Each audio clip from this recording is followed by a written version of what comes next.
C'est ça. Et à chaque fois qu'on ouvre, la taille tourne. Voilà, c'est ça. Et on engage sa taille. Oui. Là. Là. Allez, là. Tac. Serrez le ventre, activez les bras. C'est ça. Voilà, c'est ça. La société dans laquelle on vit, elle nous met à l'extérieur de nous-mêmes. C'est-à-dire, et j'ai fait partie de ça et je suis encore dans ça beaucoup. Par contre, je me vois, je m'observe à quel point pendant longtemps j'étais dans la consommation parce que ça me donnait le sentiment d'exister. Et que je cherche à l'extérieur quelque chose qui me permettait de me sentir exister. Et la société, elle encourage ce mécanisme-là. Donc la possession, de vraiment accumuler des choses, de se remplir en fait de quelque chose d'extérieur, comme si ça allait nous satisfaire intérieurement. Et j'ai pu constater, en tout cas pour moi, que dans ce mécanisme-là, finalement, il y avait toujours un vide en fait. Plus j'achetais, plus j'accumulais, plus je faisais de choses, le vide il était toujours là. Et puis j'ai pu constater à quel point j'étais coupée de ma force en fait. Et que je faisais suivre le mouvement, vraiment, j'étais comme un petit mouton qui suit le troupeau. Et puis à un moment donné, j'ai dit, j'ai plus envie d'être ce mouton-là, j'ai envie d'être moi, quoi, et de savoir ce qui est juste pour moi et pas de faire comme tout le monde forcément. Et j'ouvre la taille, et j'ouvre la taille, et j'ouvre la taille, j'ouvre la taille. Tournez la taille, on est vieille. Marie-Hélène, c'est pas parce que ça n'a rien à voir, on peut quand même ouvrir et amplifier le mouvement. Allez, on ouvre doucement. Cherchez la lenteur plutôt que la rapidité. Là, ouvrez, tournez, ouvrez, ouvrez, ouvrez. Ok, on fait une pause. Il y a quelques années, je vivais avec le père de mon premier fils où c'était très violent. Et quand j'ai pris la décision de le quitter, il y a vraiment eu une porte qui s'est ouverte sur ma quête intérieure et de me trouver moi et de me reconnecter à moi, de savoir qui je suis parce que je ne savais pas qui j'étais et je n'existais qu'à travers le regard des autres et des perceptions des autres. Et j'ai pris conscience de ça, donc j'ai quitté cet homme. J'ai parcouru la mort parce qu'il y avait vraiment ça qui était présent, les menaces de mort, le fait d'être touchée à cet endroit-là. J'ai été harcelée aussi pendant des années par sa famille. Donc toute cette expérience de vie m'a vraiment construite pour être plus ouverte aussi, accueillir aussi les autres, même si ça me touche, me positionner, même si j'ai pas tout de suite trouvé la manière de le faire. Et je me suis mise en chemin à ce moment-là quand j'ai emménagé pour la première fois toute seule. J'avais mon fils qui avait 18 mois et moi j'avais 22 ans et demi. Donc il y a à peu près 17 ans, j'ai ouvert une grande porte sur cette quête du mieux-être intérieur, mais en commençant par moi. Inspire un écoute près de toi et expire, tends les bras vers le sol. Inspire, expire. Inspire, expire. Inspire, plie. Expire, monte. Inspire, descend. Expire. Inspire, monte. Plie, expire, tends. Là, tu souffles en montant les bras. Je me souviens avoir, à 11 ans, au collège, fallait faire un choix pour la vie future et la première chose que je voulais faire, c'était de devenir assistante sociale. Donc je pense qu'il y a quelque chose qui a toujours voulu accompagner les gens. J'ai pris des chemins détournés, parce que j'ai travaillé dans la restauration pendant quelques années. Et puis je me suis retrouvée à la caisse d'allocation familiale, où j'avais vraiment ce sentiment d'accompagner ou de pouvoir aider les gens en détresse. Et du coup, ça rejoignait un peu mon envie de collégienne et de permettre aux gens d'aller mieux. Et puis, quelques années plus tard, j'ai exploré la difficulté de mon métier en tant que technicienne et que finalement, j'étais enfermée en fait, dans un système de société auquel je prenais parti en travaillant là-bas. Et quand j'ai commencé à prendre conscience, j'ai vraiment d'abord tué cette information et je me suis dit j'ai envie de faire autre chose, mais là je sais pas comment faire, j'ai pas le choix. J'avais vraiment ce sentiment de ne pas avoir le choix et d'être victime en fait de ce que je faisais, de où j'étais. Donc j'ai vécu des dépressions, des burn-out. J'ai aussi été suicidaire. J'ai vraiment parcouru plein d'étapes où c'était vraiment la voix de l'âme qui voulait se faire entendre et vraiment en train de me dire mais c'est pas possible quoi. Et donc le corps il a lâché, je suis vraiment tombée au fond du trou.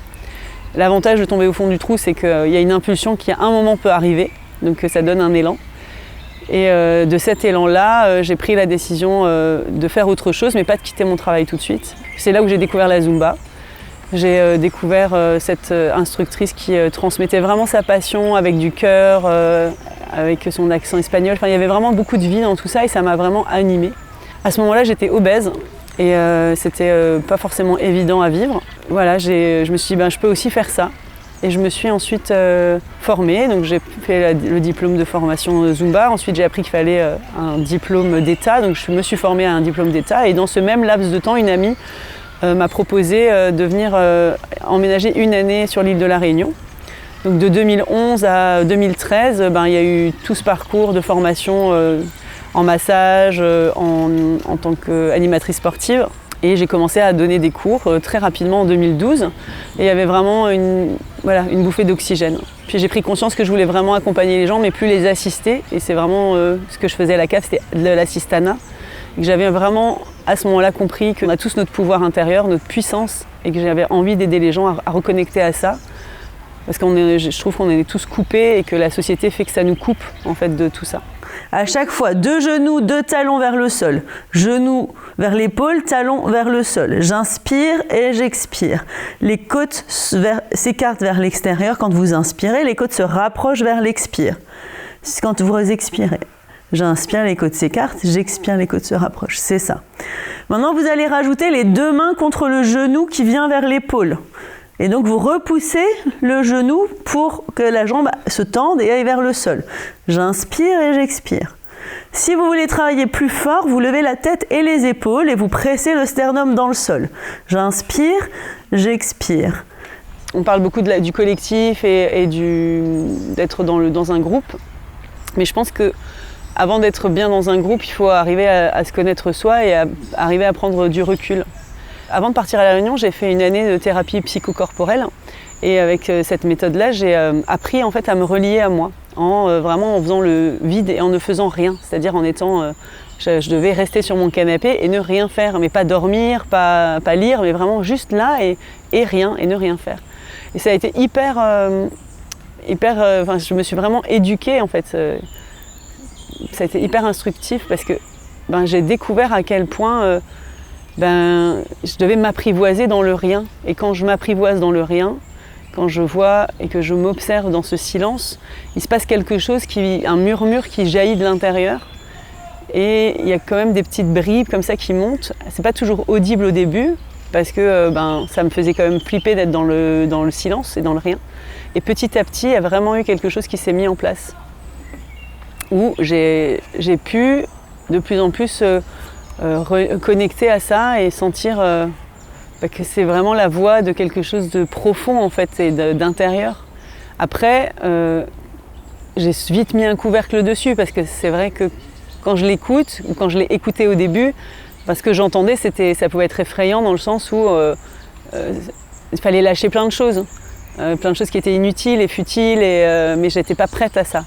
Et c'était aussi ok parce que il y a aussi cette part où quand on commence le fait de commencer à travailler sur soi et tout ça, il y a comme pour moi une exigence d'être parfaite ou de ressembler à un prototype qui serait l'idéal pour moi. Et du coup d'être en exigence vraiment profonde et puissante, ce qui coupe aussi en fait la voix de l'âme. Parce que finalement, il n'y a pas de perfection, il y a juste à cheminer, à avancer et à faire le vide autour pour me permettre d'écouter cette petite voix qui devient de plus en plus grande. J'inspire rien, j'expire, je monte. J'inspire, je descends. J'expire, je monte. Quand on descend, on ne relâche pas complètement les fesses. On est toujours en retenue et on cherche la fluidité du mouvement. J'expire, j'inspire. J'expire, j'inspire. J'expire.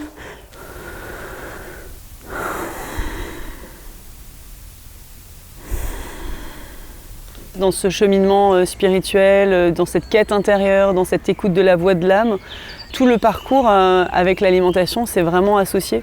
Donc il y a eu vraiment des cheminements. Donc j'ai mangé j'ai mangé normalement comme toute la société qui m'entoure, donc de la viande, des produits laitiers, tout ça. Puis j'ai commencé à prendre conscience tout doucement, par exemple, des produits laitiers. Donc ça c'était c'était en 2011-2012, donc j'ai commencé à arrêter les produits laitiers. Et puis à partir de ce moment-là, 2011, j'ai commencé à explorer pas mal de choses au niveau de l'alimentation parce que je sentais qu'il y avait vraiment quelque chose qui allait pas. J'avais tous les signes d'une maladie physique qui s'appelle la fibromyalgie. Donc je remplissais tous les critères, mais je n'ai jamais voulu me faire diagnostiquer. Mais par contre, ce que j'ai fait, c'est que j'ai vraiment essayé d'explorer les aliments et de me dire, ok, j'enlève ça. Donc j'ai enlevé le gluten pendant un temps pour sentir comment c'était. J'ai pu constater que ça allait vraiment mieux. Puis petit à petit, j'ai fait des choses, puis je suis retombée, je dis bien retombée parce que ça m'a vraiment fait cet effet de me casser la gueule et de reprendre une alimentation basique, à manger à outrance et à me remplir. Et en fait, je remplissais un vide de moi, en fait, un vide émotionnel. Et chaque émotion vécue, il fallait que je la compense et que je mange. Du coup, cette boulimie vraiment de faire taire les émotions, cette boulimie peut-être aussi de vie que j'arrivais pas à avoir ailleurs. Donc je mangeais peut-être aussi pour me sentir vivante parce que j'avais cette capacité-là. Puis en partant à La Réunion, c'était une époque où je fumais encore. J'ai vécu ma première transe chamanique. Et en sortant de là, j'avais pas l'impression que c'était passé grand-chose, mais quelques jours plus tard, j'ai arrêté de fumer. Alors je dis pas que c'est la transe qui m'a fait arrêter, mais en tout cas, il s'est passé quelque chose mon état de conscience s'est modifié et m'a permis de me recentrer. Et quand je suis revenue de La Réunion, donc je ne fumais plus, donc ça c'était une belle victoire parce que ça faisait des années que j'essayais et que j'arrivais pas complètement à arrêter, je fumais par période. Donc j'étais très très satisfaite d'avoir quitté cette dépendance parce qu'en fait pour moi c'est vraiment ça, c'est d'être droguée en fait par quelque chose et comme si c'était à l'extérieur de moi et que c'est plus fort que moi quoi. Et du coup j'ai mis en place pas mal de choses au niveau alimentaire à ce moment-là, ça c'était en 2014. Et j'ai réussi à me reconnecter à moi, à savoir qui je suis, à être bien et avoir une meilleure hygiène alimentaire et de voir à quel point ça avait un impact sur mon quotidien, sur ma vie, sur mes émotions, sur mon rapport aux autres, sur mon rapport au monde. Et c'est à ce moment-là que je suis devenue végétarienne, donc j'ai arrêté de manger de la viande et du poisson. Et du coup, j'ai retrouvé un corps que j'avais jamais eu, mais qui était vraiment mon corps en fait. C'est comme si j'avais enfin récupéré mon enveloppe physique à ce moment-là et j'étais vraiment parfaitement bien. Et j'ai eu des petites prises de conscience sur la condition animale, sur l'exploitation du niveau, sur la société de consommation, qu'est-ce qui se passait. Et je me suis mise à chercher. Et je suis tombée sur des reportages, je suis tombée sur des articles, sur des vidéos qui montraient la souffrance animale pour le profit de l'homme. Et du coup, il y a eu tout un cheminement et une exploration de conscience en me disant, mais encore une fois, est-ce que j'ai envie de participer à ça? Est-ce que j'ai envie de cautionner ça? Est-ce que c'est juste? Et je ne sais pas pourquoi l'âme de l'animal a choisi de venir et de se faire égorger ou de se faire tuer pour nourrir un humain. Mais finalement, j'ai le pouvoir et le choix. Je peux faire ce choix d'accepter ou pas accepter. Je ne suis pas obligée de cautionner ça. J'inspire, j'expire. Plus on bouge l'autre partie du corps qui n'est pas en train de travailler, plus on réduit les mouvements. Donc vous devez chercher plus petit si votre jambe droite vacille de droite et de gauche. Ok, on relâche, on se met en boule, on s'assoit sur les talons, faites le dos le plus rond possible. À un moment donné, là, cette année, en décembre 2018, il y a de nouveau eu quelque chose, une impulsion de cette voix forte à l'intérieur, où j'étais plus en accord avec mon corps, où j'étais plus en accord avec ce que je faisais, ce que j'étais en train de vivre. Depuis maintenant 3 mois, j'ai décidé de manger sans sucre ajouté. Donc en fait, je mange aucun sucre si ce n'est le sucre du fruit, aucun gluten. Et puis j'ai complètement arrêté les œufs, les produits laitiers, et la viande et le poisson. Et c'est vrai que dans ce cheminement, il y a aussi tout ce rapport à la conscience et à mon corps. Chaque parcelle des cellules est en mouvement depuis que je fais ça. Ça a été hyper dur au début. Et en fait, ça a été hyper dur pendant les 2 premiers mois par phase. Il y a eu vraiment des moments horribles de mal-être physique parce que j'étais en train d'évacuer des choses. Et pour moi, tout ce que j'ai ingéré depuis toutes ces années, dans viande, en poisson, en œufs, enfin tout ce qui génère en fait de la souffrance, parce que l'animal qu'on tue et qu'on tue juste pour le profit, il souffre. Et je suis sûre que cette nourriture-là, en l'ingérant, mes cellules ingèrent la souffrance. Et que ça contribue aussi, et ça contribuait aussi à peut-être à être plus en colère certaines fois. Et que depuis que j'ai arrêté de manger la viande, je vois que je suis beaucoup plus calme, je suis vachement plus à même d'être en phase avec mes émotions, même si j'ai des pics émotionnels assez fous. Parce que je suis comme ça. Alors dans la société, on pourrait décrire que j'ai un type d'hypersensibilité et d'hyperactivité. Mais je refuse de me catégoriser ou de me définir par ça. En tous les cas, oui, j'ai des émotions qui sont vraiment en dents de scie et elles n'étaient pas très stables. Et depuis que je suis dans ce régime alimentaire-là, en tous les cas sans sucre et sans ces produits d'origine animale, j'ai retouché aussi dans cette expérience alimentaire à des souvenirs d'enfants auxquels je n'avais jamais eu accès, des sensations physiques qui m'ont ramené à des situations de petite, de 2-3 ans, quelque chose où je n'avais jamais contacté. J'ai pu identifier le stress émotionnel vécu dans des situations familiales qui étaient présentes dans mes cellules et que je suis en train de nettoyer. Et du coup, il y a vraiment toute une prise de conscience globale. Et c'est vraiment ça. Aujourd'hui, je me sens dans une globalité et de m'intégrer dans le grand tout et d'être en conscience avec ça et de faire le choix d'être le plus en phase avec moi. Alors j'entends beaucoup de gens qui me disent « ouais, mais tu profites pas de la vie ». Et en fait, je suis vraiment pas d'accord avec ça. Je trouve qu'au contraire, je profite beaucoup plus de la vie en étant comme je suis aujourd'hui, en ayant cette conscience-là et cette recherche de conscience, de connaissance intérieure, d'être sur le chemin de la guérison intérieure aussi, parce que j'ai un parcours comme on a tous un parcours, des expériences qui nous ont apporté de la souffrance ou pas, et que c'est juste, c'est pas ni bien ni mal, c'est simplement des expériences que j'ai appelées à moi pour grandir en fait. Pendant longtemps, cette notion était complexe parce que j'étais dans le faire pour être. Donc du coup, j'ai amassé plein d'expériences et du coup, j'avais l'impression d'être quelqu'un grâce à ces expériences-là. Et aujourd'hui, j'ai l'impression d'avoir changé le paradigme, même si je suis encore dans le faire pour être et que c'est ok, mais si je le vois en fait. Là, je suis sur le chemin de l'être et d'être moi pour être dans le faire. Et pour moi, c'est vraiment quelque chose de complètement différent. Parce que je chemine sur la voie de qui je suis. Et quand on est au plus juste pour soi, il y a quelque chose de l'apaisement et de la quiétude qui émerge. Et en ce moment, depuis, je dirais une dizaine de jours, je suis au contact de ce sentiment de quiétude. J'ai déconstruit beaucoup d'attentes, j'ai déconstruit beaucoup de croyances, de plein de choses, de plein de croyances de société, qu'il faut être comme ci, qu'il faut faire ça, du devoir que nous impose la société. Et j'en suis pas complètement sortie, mais je m'en suis un peu retirée et éloignée. J'ai vraiment pris de la hauteur. Et ça me permet vraiment d'être sur un chemin de compassion, en fait. De compassion envers moi, de compassion envers mon chemin, de compassion envers les autres et de tolérance aussi. Je suis beaucoup plus bienveillante, beaucoup plus tolérante avec moi. Et là, il y a vraiment, je sens beaucoup de douceur qui émane de mon être et de beaucoup de paix, de calme.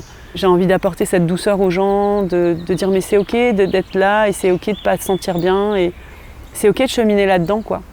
Et récemment, j'ai fait une rencontre par rapport à une expérience sur les émotions. J'anime des ateliers par rapport aux émotions et je me suis aussi rendu compte de mon rapport à l'émotion, que malgré tout ce que je fais, tout ce que je dis et tout ce que je porte, j'ai quand même encore tendance à pas forcément vivre l'émotion complètement. Et je vois que le mécanisme, en fait, il est encore là, d'étouffer l'émotion parce que c'est comme ça que je fonctionne depuis toujours. Mais c'était avant. Et aujourd'hui, j'aspire à changer ça et à plutôt être dans l'accueil de ce qui se passe à l'intérieur et dans l'émergence de l'émotion. Et que peu importe laquelle elle est juste parce qu'elle exprime quelque chose qui se passe en moi. Elle exprime la vie en moi et que si je célèbre ça, je célèbre la vie de cette façon-là.